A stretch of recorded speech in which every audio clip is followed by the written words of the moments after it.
What's up, everyone? It's your boy Nick P, the guy with the beard. And it's your boy Rev Kev here to inform, engage, and inspire. And if you came to do that, then I guess we preaching to the choir. We want to invite you to another episode of the How to Be an Anti-Racist Book Club. We want you to know that this is a friendly, open, candid discussion. We want you to also know that we welcome your comments, your feedback. Put all your comments, your feedback. Let us know where you're from in the comments. Ask your questions. Give your comments, your concerns. If you agree, if you disagree, if you're indifferent, whatever they are, we want you to feel welcome to say whatever you want to say and however you feel about the book. Even if you haven't read, we want to know what your comments are on the issue. But first, we want to thank our partners for making this conversation possible. Our first partner, I want to thank St. Luke United Methodist Church, which is my home church in Augusta, Georgia. Right now, I'm in school at Gammon Theological Seminary at the ITC in Atlanta, but I am a member of St. Luke United Methodist Church in Augusta. So thank you, Pastor Reverend Felder, for making this conversation possible. And then I want to give a big shout out to the I Love Jackson State University. We got our Blue and White Week coming up. Our theme is All Eyes on Thee. So big shout out to the I Love Jackson State University. So tell us about the. Is it you said I love? The I Love. So spell that for me. Like I don't think I'm hearing. Well, it what right. are you asking? What are you asking me again? Yeah. Well, so what are y'all saying there? Okay. So Jackson State University, the Mm-hmm. I love, and it's something that's in the alma mater. Oh. And so that's something that we say. So that's where that comes from. The I love. That's actually in the Jackson State University alma mater. Got it. You're saying the I Yeah, love, like the. I love thee. Got it. Yeah. Okay. Every time you said, it, I was like, that sounds dope, but I don't know what he's saying. But okay, cool. And also, shout out to all my friends, all the friends and family of the Adwin Media LLC, which is my media company. So thank you all for your support. All the people who have worked with me on projects. So thank you so much for that. And then once again, we want to shout out Gammon Theological Seminary, the School of the Prophets, a part of the ITC. That's the Interdenominational Theological Center, a part of the AUC, the Atlanta University Center in Atlanta, Georgia. Yeah, so we couldn't do any of this without all the support. And I also want to do a special shout out to our technical director who works at Gammon Theological Seminary. Her name is Mashakity McKenzie. We call her Minister McKenzie. She is basically the mastermind, the technological mastermind behind all that you see. We started off just on Facebook Live, but she grew the platform for us by partnering with this endeavor. This is actually an endeavor that started out that is an endeavor for my class assignment for my senior capstone as a student at the Gammon Theological Seminary at the ITC. But we're going to move on with our next segment, which is called our Sankofa Moment. And if you're new, you may be wondering, what is Sankofa? So I'm glad you asked. Sankofa is a West African concept. The symbol is that very same symbol that my brother right there is holding. That's a Sankofa bird. There's also another version of that symbol, which looks kind of like a heart. It's like that. And both of them represent the concept of Sankofa. And what Sankofa means is to go back and fetch it. So in life, as we're moving forward, sometimes we do have to take a moment to pause and go back and fetch either a memory of when God was with us, a memory of a lesson that a family member has taught us, and sometimes it's the chapters that we've read along the way in an outstanding book. So what we're going to do is our brother, he's going to go through all the chapters 1 through 12. Just give us a quick breakdown in case you weren't with us in the previous episodes, or maybe you haven't read the book yet. So this is a great time for us to all kind of review together. All right, so our Sankofa moment. If you're wondering why we're here, We're discussing the book How to Be an Anti-Racist by Dr. Ibram X. Kendi. This is the National Book Award winner. He's an award-winning author. He's leading the nation right now in doing anti-racist work. And so just diving into the chapters, chapter 1, what did they talk about? Chapter 1 was all about definitions. And some of the definitions that we get from the author, he breaks down how he is defining a racist and an anti-racist. A racist is one who is supporting a racist policy through their actions or inactions or expressing a racist idea. An anti-racist is one who is supporting an anti-racist policy through their actions or expressing an anti-racist idea. Chapter 2, it deals with dual consciousness. This is pulled from W.E.B. Du Bois' concept of a double consciousness, and he breaks it down actually in 3 different ways. First, he talks about what is considered an assimilationist. This is one who is expressing the racist idea that a racial group needs to be culturally developed. So everything that's going on that's wrong with a particular group of people is happening because they haven't become more like our group. That was assimilationist. A segregationist is one who believes that is this forever separation and there's a forever superiority and inferiority between racial groups. And the anti-racist is one who is appreciating and sees all cultures as equally valid and meaningful and respects them. Chapter 3 deals with race and power. Chapter 3, that was a heavy chapter, race and power. Chapter 4 dealt with race and biology. And so it looked at like what are the racist ideas that we have about the biology of someone just by looking at their race. Chapter 5 dealt with ethnicity. Ethnicity. And an ethnic racist he defines as a powerful collection of racist policies that lead to inadequacies between racialized groups and are sustained by racist ideas about racial ethnic groups. And an anti-racist is someone who is not supporting those ideas, but actually supporting the narrative of all races and providing those policies to support such. Chapter 6 dealt with the body. The body. And a body racist was defined as one who is perceiving certain racialized bodies as more animalistic and violent than others. Chapter 7 dealt with culture. And a cultural racist is one who is creating a cultural standard and imposing a cultural hierarchy among racial groups. Chapter 8 dealt with behavior. And a behavioral racist, it was one who is making individuals responsible for the perceived behavior of racial groups or making racial groups responsible for the behavior of an individual. Chapter 9 dealt with colors. And colorism was a powerful collection of racist policies that led to inadequacies between light people and dark people and supported by race and were supported by racist ideas about light and dark. Chapter 10 dealt with whiteness. An anti-white racist was defined as one who is classifying people of European descent as biologically, culturally, or behaviorally inferior, or conflating the entire race of white people with racist power. And he goes in and kind of talks about the difference between power and privilege. Chapter 11 breaks down blackness. And this was defined as by Dr.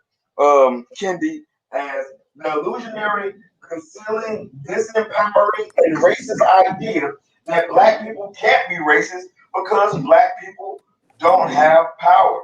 And so in this chapter, this is one of the ones that we kind of talked about, and we kind of like talked about how maybe if we were looking at this, we might have different language for it. So breaking down like what a prejudice is, or the bias, or how we kind of work that definition. But chapter 11 dealt with blackness, and chapter 12 dealt with class.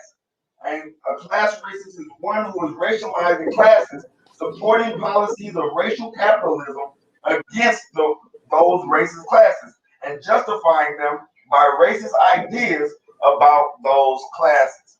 And so, chapter 13, it deals with space. To all my ladies in the place with style and grace. So, chapter 13 deals with space. And so, as we dive into that, one of the first definitions that he gives us about space and racism is space racism is a powerful collection of racist policies that lead to resource inadequacy between racialized spaces or the elimination of certain racialized spaces which are sustained by racist ideas about racialized spaces. So, a space anti-racist is a powerful collection of anti-racist policies that lead to racial equity between integrated and protected racialized spaces, which are sustained by anti-racist ideas about racialized spaces. So, chapter 13, we're in the place, we're in the space, and that's exactly what we're going to talk about, space.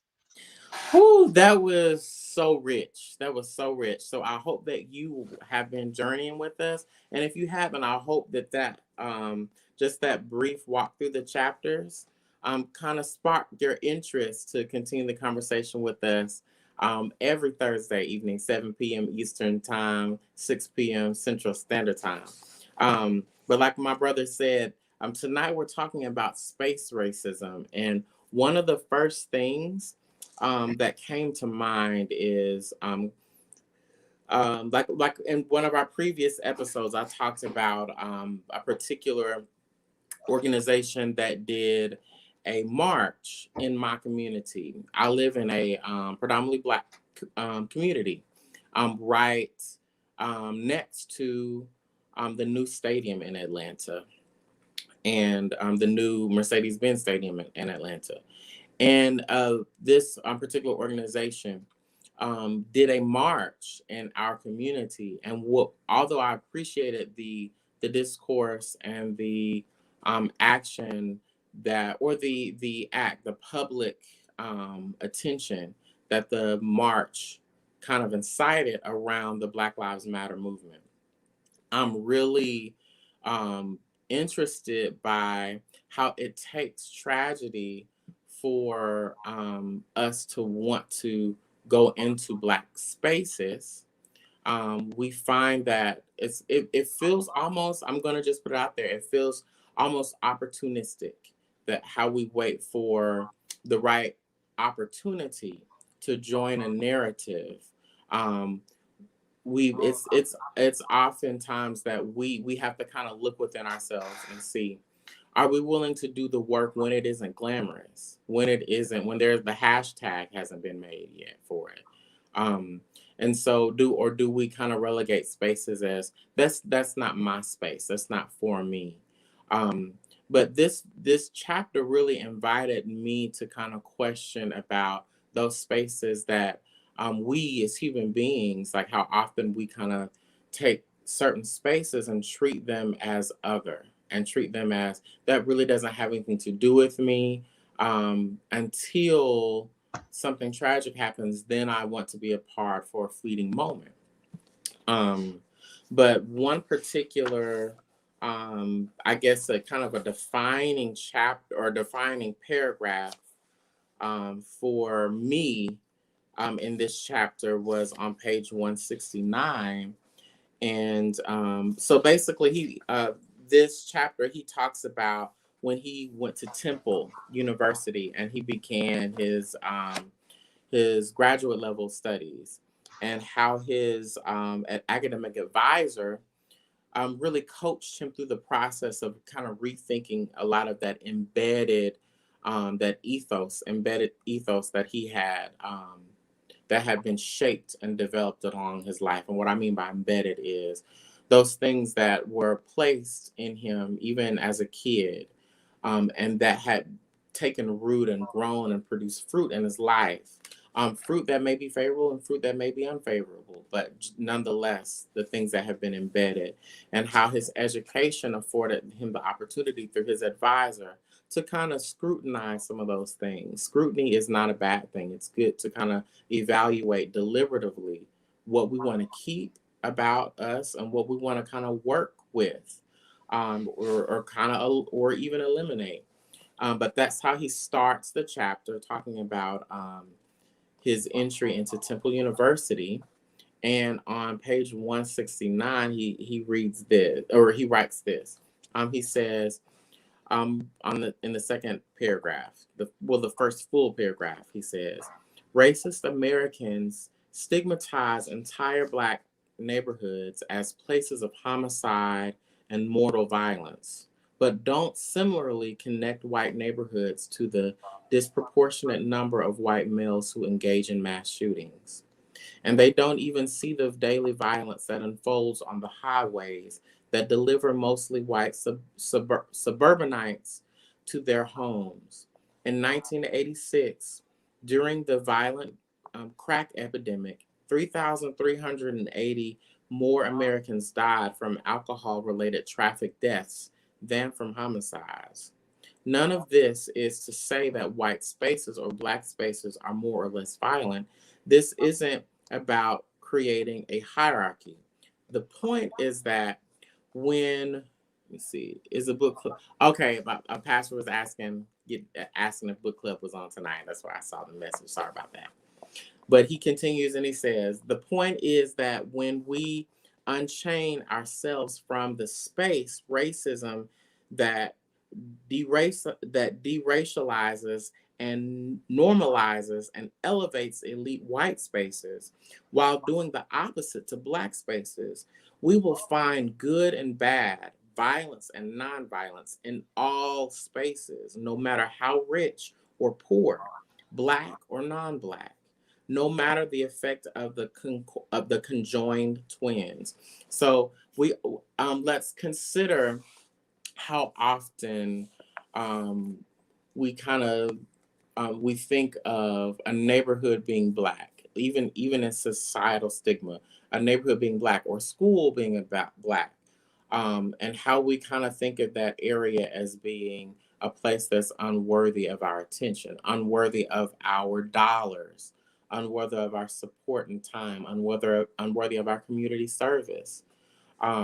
So it really made me kind of question, even though we may not say, we often may not claim racism in a general way, but how often do we kind of relegate our activity to certain communities?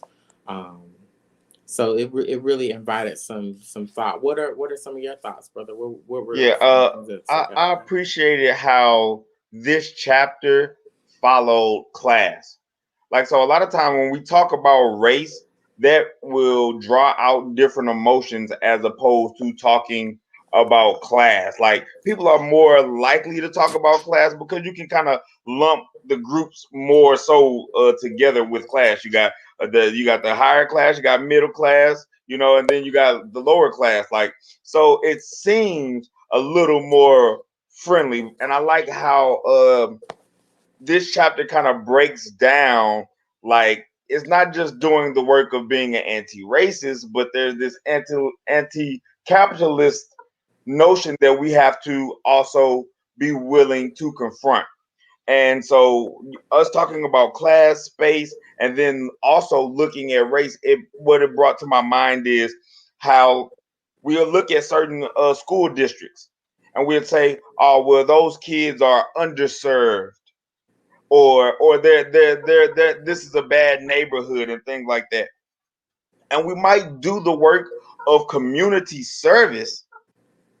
We might do the work of community service, but are we doing the work of community uplift and by way of economic uplift? So a lot of times we will want to serve somebody, and doing charity work, like that is something that is needed. But do we actually want to also address the issue? And a lot of times class prevents us from doing that. So I won't even go to certain neighborhoods, like we think about like hearing things like that or acting in terms like that, or these people are less than just because of the spaces that they are in. And we see that a lot with some of the leaders that we might have looked up to. When they first came on the scene, they had stories that many people could relate to. But as they ascended, the social hierarchy, all of a sudden they start dismissing those same places that they come from, talking about the people who are using the same systems that they were brought up on or brought up in. And so this space, it really was important. And I always like how he brings in real life examples. So how he talks about all the African American study spaces were labeled as black spaces, Mm-hmm. but white spaces didn't have to be labeled. Mm-hmm. And I think because of this dynamic in particular, this is why we have those conversations like, why do we need HBCUs? Mm-hmm. Why? But because other spaces don't get labeled that same type of way. Like when you are the dominant culture, or you hold like the influence or power or privilege. And so it made me think about how just because a space is welcoming doesn't always make it a neutral space. Right. Right. You can welcome me into your setting, Mm-hmm. but if everything is unfamiliar, I know that you all like me, but I know that I'm still not here. And it can happen both ways. Like so for instance, I know somebody, like growing up there wasn't many white kids at the school that I attended. And I can only imagine how that student felt, right? Mm-hmm. But then when we had the DSEG program when I went to public school, that for some, this was the first time they were the only black students in certain areas. So you go to your friend's house or you go to this and you realize I'm welcome here. But this space doesn't really resemble a lot of things that I'm familiar with. And Mm-hmm. just because it's welcoming does not mean that it is not a neutral space. And so being able to kind of confront that, and how his professor, like, she challenged him to think about the embeddedness that he had, just like how you mentioned, like, just because you're talking about diversity and inclusion, what lens are you looking at that through? Mm-hmm. Because you could be looking at it from a particular cultural lens without even realizing it, because diversity and inclusion does not always look the same in different spaces. And so I like that that was brought out. And then something that also stood out was how he talked about black neighborhoods being more dangerous, seen as more dangerous, but then we don't have a problem with like the white collar criminals like stealing somebody's whole trust fund and smiling in somebody's face. Like, we don't get out of whack about that. You know, we love the Wolf of Wall Street, right? Like, it's looked at in a totally different light.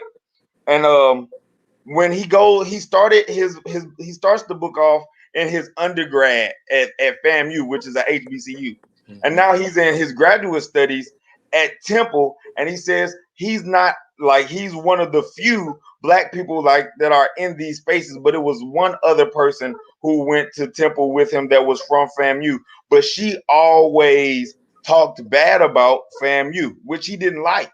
Mm-hmm. And it made the conversations on why HBCUs are strong. It really made it hard for him to have that conversation, because the only other person that could was talking bad. And when he pressed like the issue of why do you feel this way, it was because the person had a bad experience with getting her transcript.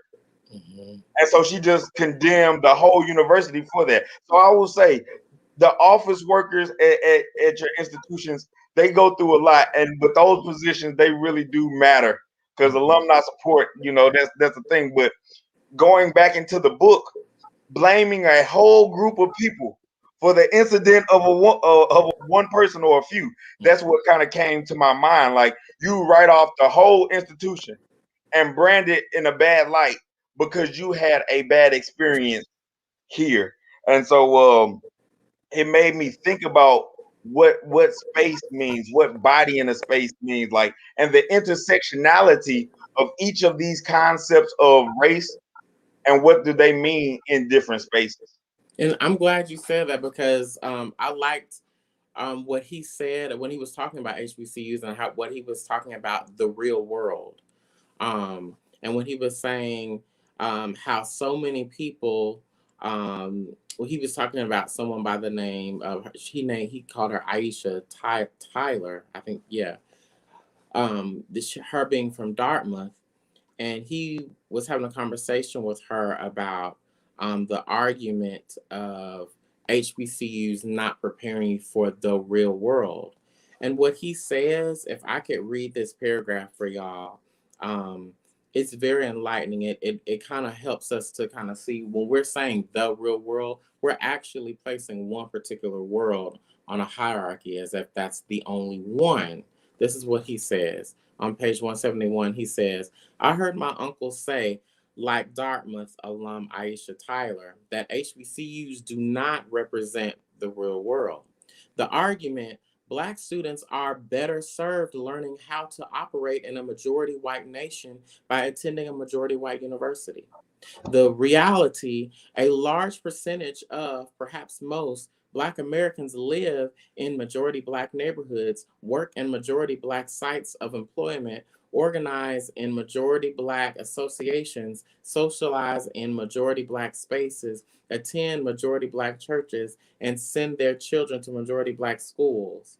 When people contend that Black spaces do not represent reality, they are speaking from the white worldview of Black people in the minority, that stripping them from power.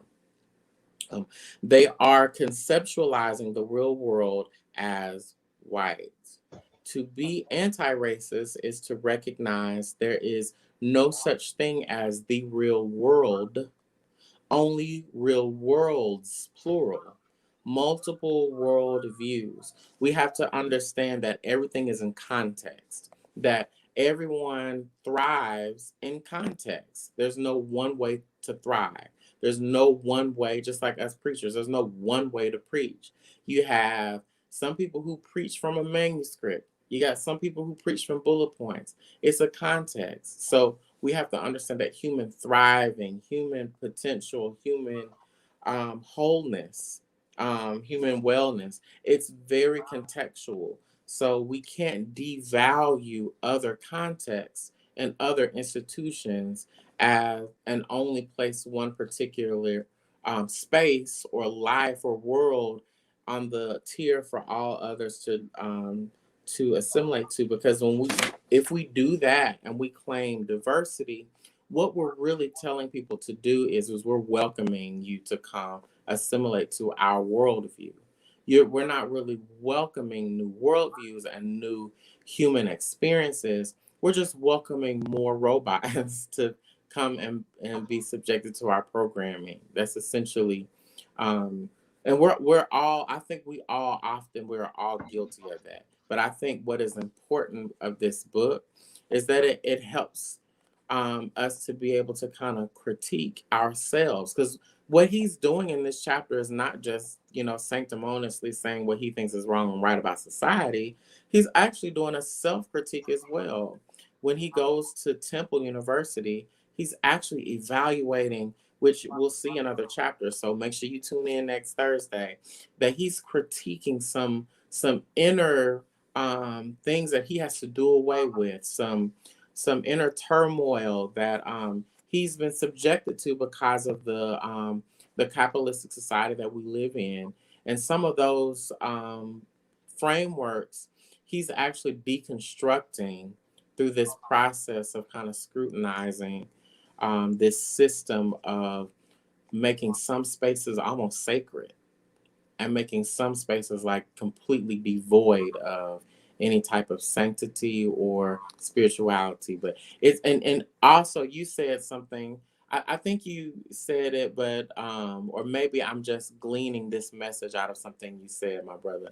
One day you were talking about you were recontextualizing the text through a Christian lens, and you were mentioning how Christ came out of the hood. You know how Christ was a revolutionary, and if we remember the old adage that we say in the church, what good comes out of Nazareth?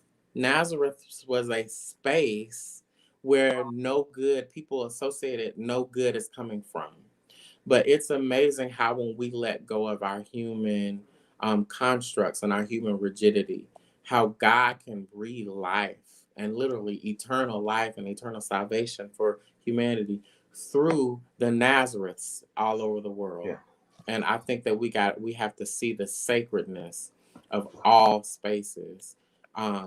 And not just see the sacredness, but be willing to kind of sit in some of those spaces and value some of those spaces. How often are you willing to um, go to a HBCU game or support a HBCU student, or any type of way that you step outside of your norm and support and lend your acts of anti-racism in ways beyond just a march. What else are you willing to do to promote equity, like you said, brother? I thought that particular paragraph was pretty meaningful. What are Um, some of your comments? If you're watching, send us your comments. Just tune in with or chat, chime in with us. I'm trying to say, chime in with us. Um, so a interesting thing that was in this chapter, I love the way that he always kind of like puts a historical perspective in, and not just his experience and his opinion. He says Thomas Jefferson suggested freeing slaves and sending them back to Africa with the ability to civilize the continent.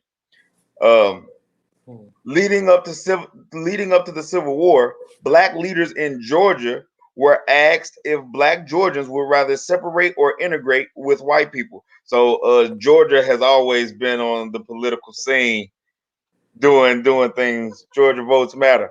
Um, the leaders responded that they would rather separate. hmm, Sherman ordered a field order for slaves to be freed to coastal land, but this didn't last long as landowners started to take back their otherwise unused land.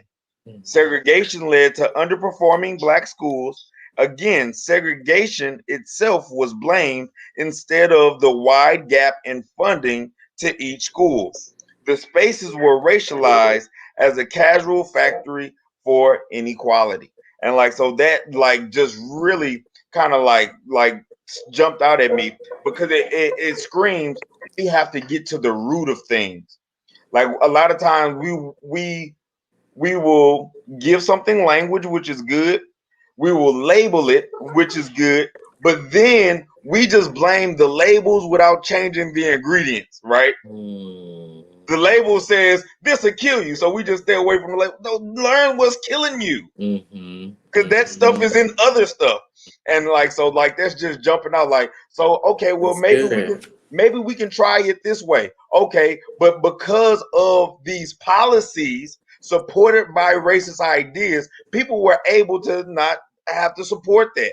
And then another group is okay, well, we're just gonna have to learn how to navigate through this. And time again, you have these different spaces that are saying this is less than. Like I've had people say, well, the reason why I didn't go to a HBCU was because I thought it was just for black people, Hmm, or because I had family, or when I was growing up, they said that HBCUs, that's where the poor people went.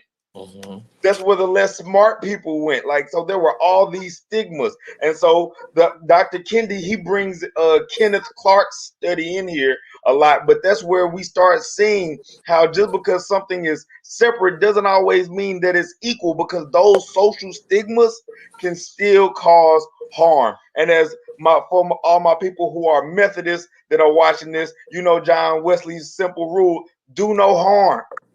hmm, But those stigmas can do harm, and so that really jumped out to me. Some of the things that he said in this chapter, I have to ponder on. I can't necessarily say I disagree, but I just really have some questions. One of the things he said was an anti-racist supports the integration of different types of bodies voluntarily and fights for equal resources and challenges racist policies which create atmospheres of inequality. Okay, that's cool.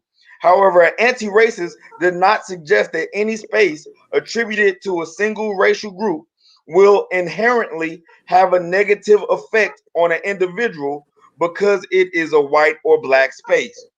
This space did not have a negative effect on me, and neither did the questions that were asked. That's the part that stood out to me.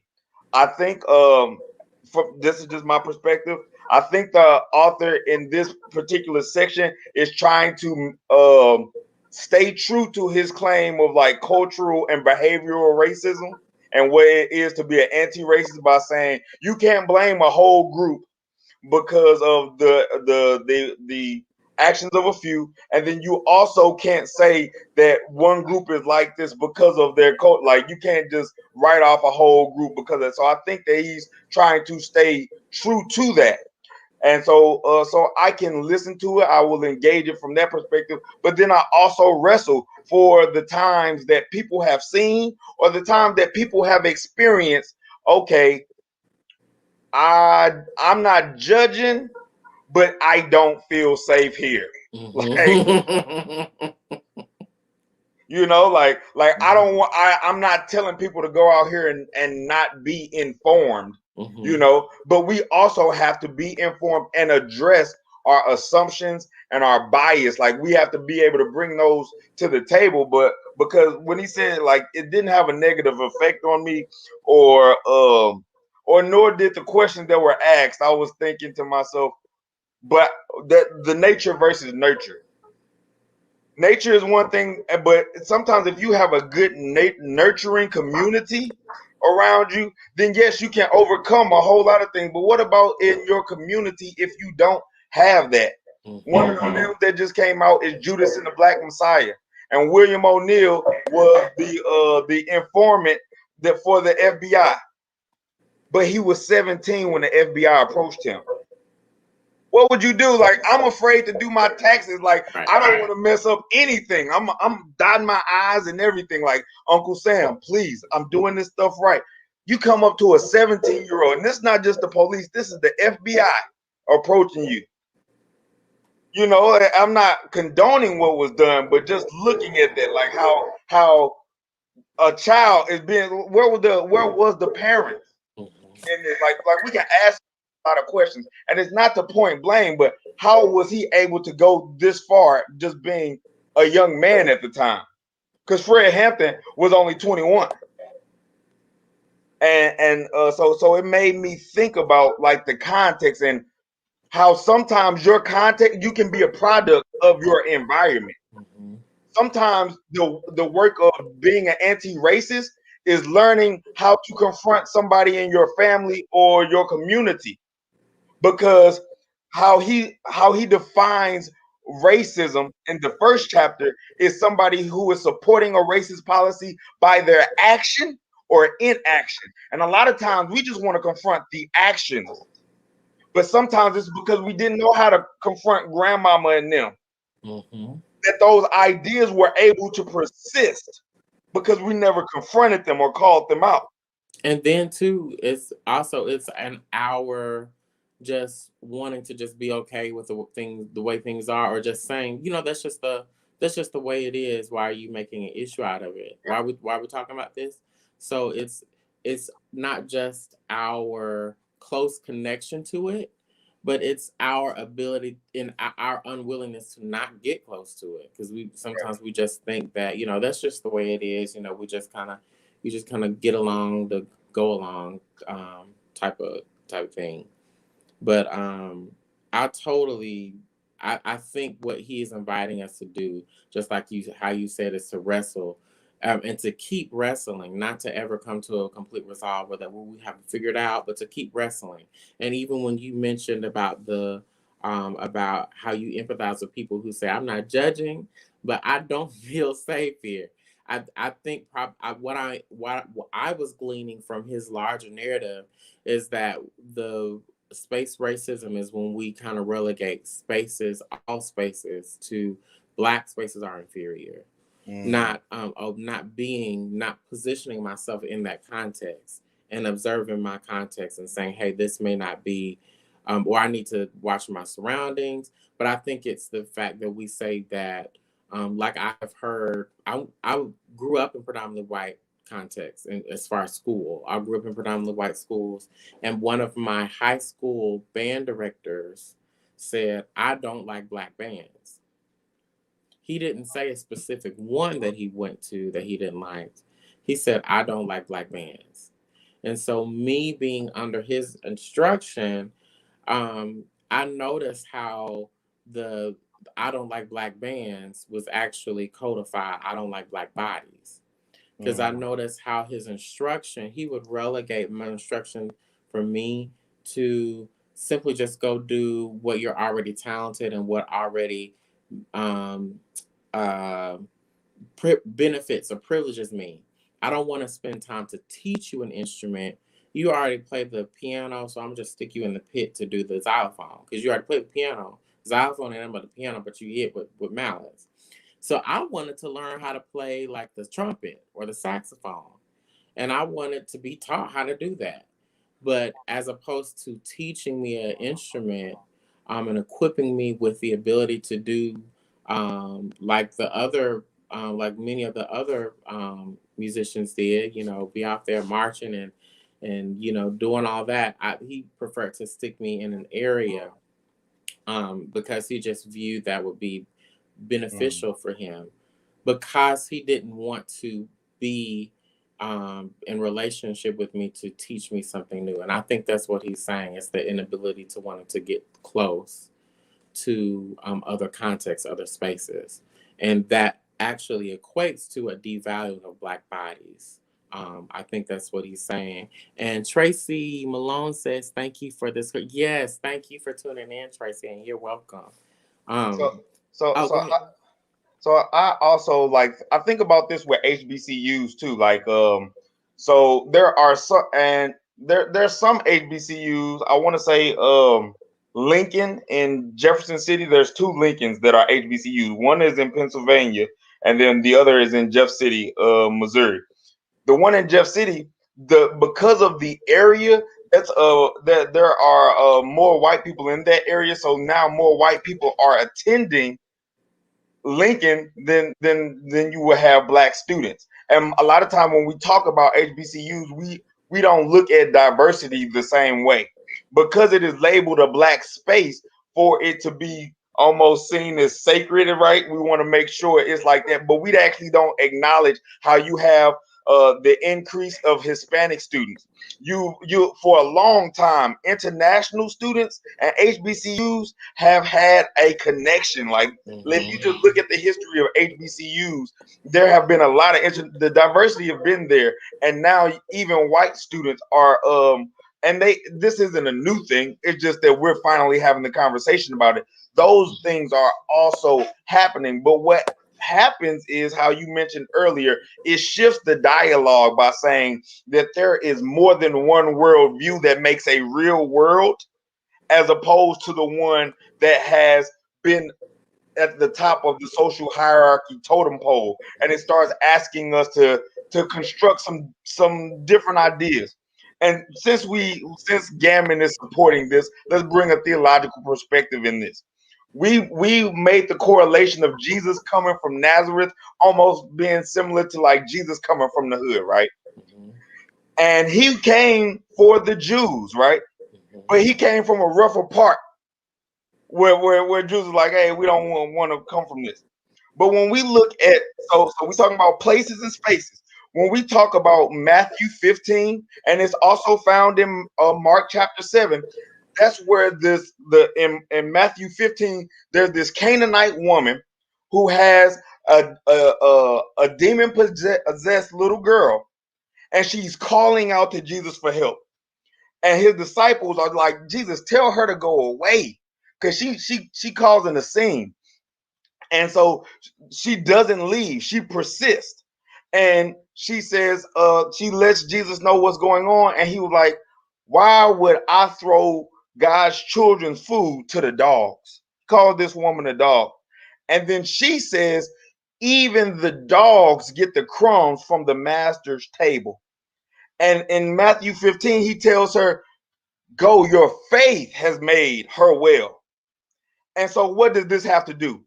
It like to me with what we're talking about in this book, we can reimagine and re-engage how we look at certain spaces. Because where you just see this hood, if you don't take it, and uplift it, gentrification will. And sometimes those policies have you not in mind, right? But somebody can take that nothingness and make it something. So don't just give up because this doesn't look a certain type of way, or because there's a certain racial group here, or because there's a certain class that you would like to associate with, right? Because that's where Jesus started out. But Jesus expands his space. How did Jesus expand his space? He got a group of homeboys. We don't acknowledge the homegirls, but it's Women's History Month, and homegirls that were supporting the ministry, and they were telling this woman to leave. And Jesus was about to do it because he had the same mindset, which said, I'm here to save my people, which was the Jewish people. And when she confronts him and says, but even the dogs get the crumbs from the table, Jesus shifts his narrative and says, your faith has made her well. Like, so even though I'm here for these people, you can make this space. And when we look at scripture, Peter, he wanted to keep the church going, but then Paul goes and he starts engaging other cultures. Are we able to remain true and operate in integrity and truth in who we are, but are we able to also build new tables or longer tables when need be? Because that's what Jesus shows us in this text right here. I know what I came here to do, and I'm gonna still do that. But you can be a part of this access and resource too, because it is abundant and overflowing. That's what the grace is for. And it's not just relegated to a particular class of people, group, or culture of people. And I love how you even gave that analogy of the table by using what Christ said about eating the crumbs from the table. And I like to even think of multiculturalism or inclusion, like not just inviting people to the table, but letting them bring a dish to the table. I Mm, look at it like a kind of like a sacred potluck. Are we just inviting people to eat our dinner? Or are we inviting them to bring their dish and we eat with them with the meal that they also bring? I think when we partake um, in what other people bring, we're not just valuing their presence and benefiting from their presence. We're also valuing their humanity, their personhood, their contributions to humanity. He actually says something on page 180. He says in the first full paragraph, he says, Americans have seen the logical conclusion of segregationist strategy from slavery to Jim Crow to mass incarceration and border walls. The logical conclusion of anti racist strategy is open and equal access to all public accommodations, open access to all integrated white spaces, integrated Middle Eastern spaces, integrated Black spaces, integrated Latinx spaces, integrated Native spaces, and integrated Asian spaces that are as equally resourced as they are culturally different. Let me say that again, that are as equally resourced as they are culturally different. Are we willing to resource one another, brethren right. and sisters? All these spaces adjoin civic spaces of political and economic and cultural power, from a House of Representatives to a school board to a newspaper editorial board where no race predominates, where shared anti-racist power predominates. This is diversity, something integrationists value only in name. That paragraph like hit me hard. And what he's talking about, probably, I'm gonna be honest with you, this probably isn't an ideal that we will see in years and years and years to come. But it still gives us this, remember what I was saying, this scrutiny, this way we can always check ourselves, because we're always doing that. We're always creating these rigid lines of these compartmentalizations and this stratification. And we're always creating these boundaries, these walls. And I think he's inviting us to see, not are we being culturally different or valuing cultural differences, but are we resourcing these spaces that are culturally different? What are we doing to offer resources to allow those culturally different contexts to thrive? So So I thought that was powerful. so one of the things that like stood out, like a real life example that kind of encompassed this chapter to me, like dealing with space, and then the prior chapter with class. There's a movie called Once Upon a Time When We Were Colored. So drop something in the chat if you remember that movie. But it's called Once Upon a Time When We Were Colored, and basically that movie, it takes place in Mississippi. This is based off of something that happened, and Mm-hmm. there was a black man. He sold ice. Like the town is kind of integrated, but he sold ice. But then you had like a corporate company come in, which is, it was a white company, it was corporate, and so all the white leaders came together and they were like, well, we can't buy ice from him no more because he's going to take away from this business, and we want them to succeed in our community, right? Mm-hmm. So it was like, so now that money and that community isn't being served the same way. But it went further because many black people worked on these people's land, like various white people's land. They said to the black people, if you support this man, then you will be fired. And they worked together. So you ain't going to be able to get a job nowhere else neither until he out of business. But and so he still operated with integrity. He had to drive further to try to do business, and times were hard. People would help him out here and there, but then the community had enough of it, and they stood up, and things kind of shifted with time. And so when we talk about, it's not just talking about and naming the racist idea, but also addressing the policies and the economic resources that allow these things to persist, because it goes hand to hand. It's the idea, the policies, and the actions that create this monster that we are always trying to overcome. So that stood out in my mind. And then just realizing, like you said earlier, context matters when we deal with space. I've been to many meetings with pastors from all over, big congregations, small congregations, white, black. I remember with somebody walking up to my mentor and saying, black churches don't care about their youth. Now, me, I'm young at the time, so I'm like, what? You know what I'm saying? But I'm just taking my You cues. still young. What you mean? I was younger. Like, young enough to make some mistakes. But but he said, well, why do you say that? And he said, because you all don't provide the same type of programs as these other churches. So I'm still mad at this point, but I'm listening because I want to know how to have this conversation. And then my mentor says, okay, so y'all take y'all kids to camp, right? Said, yeah. He said, how much does it cost to go to camp? Do you get your parents that they are able to come and help watch the kids? Because the church has safe sanctuary. You got to have so many adults for kids.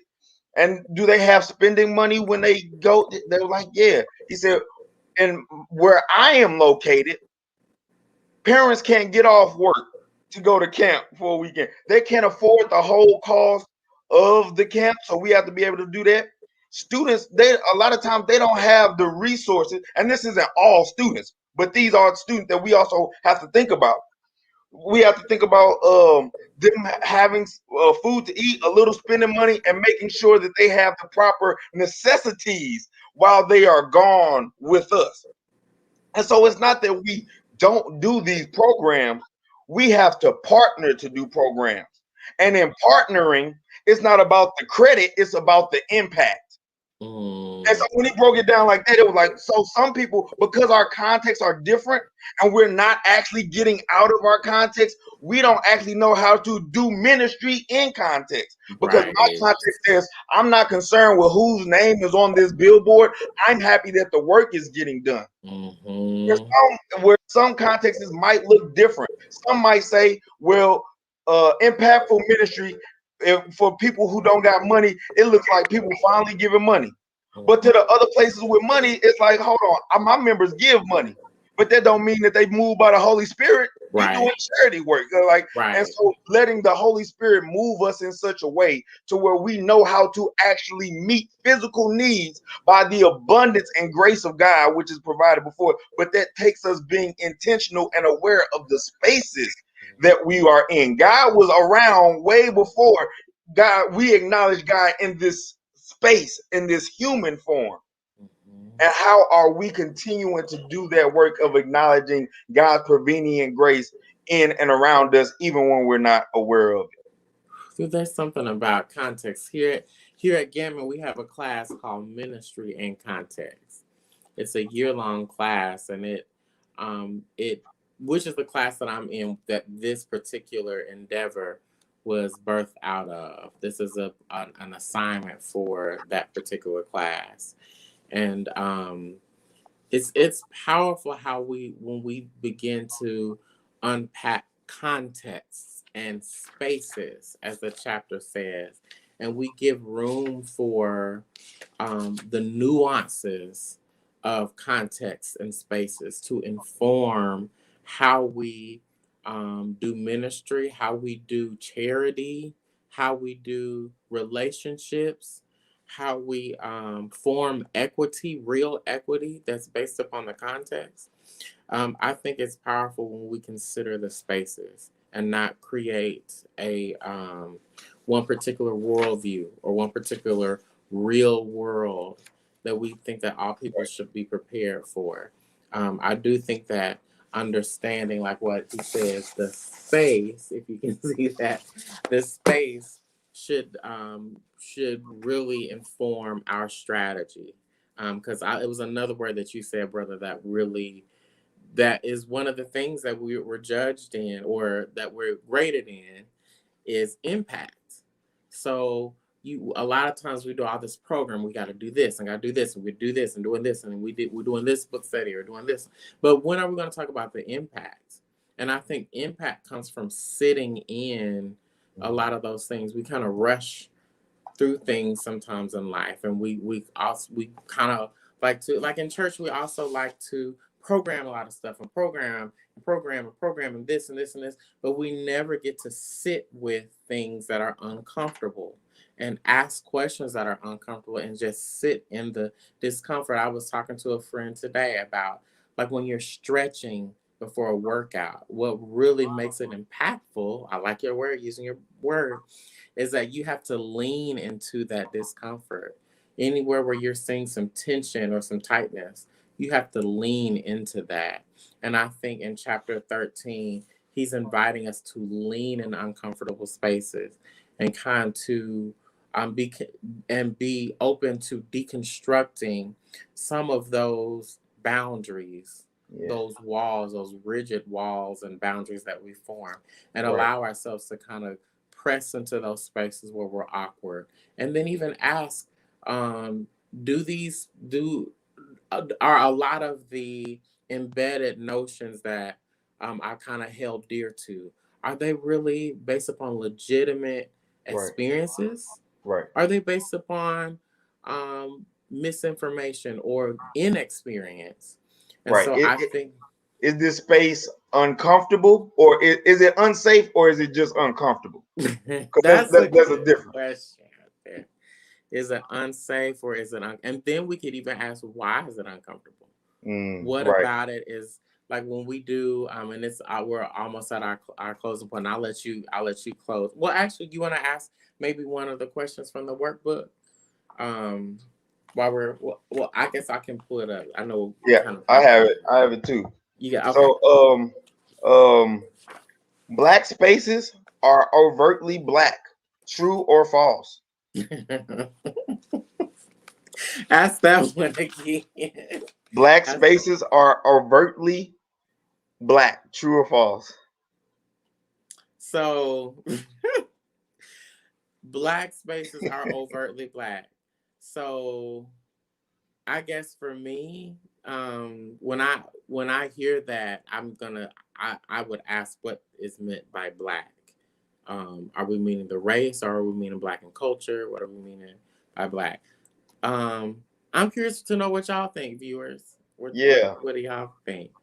Um, Like, I'm curious about that one. and so like and looking at the book, like how he starts off this chapter, he talks about how at Temple, like in his schooling experiences, those spaces were like African American studies, they are called Black spaces. Like, and so like, so based off of how he defines it in this book, then it's true. I can see why he says that. When you think about Black Lives Matter, like, we have to label it because of the system that we are trying to address that it came out of.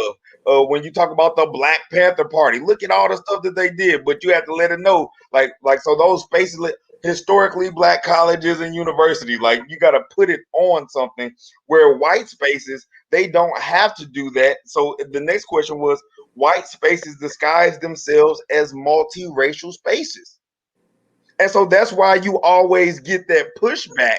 Because if we are a multiracial space, why do you get to have a singular label? Right.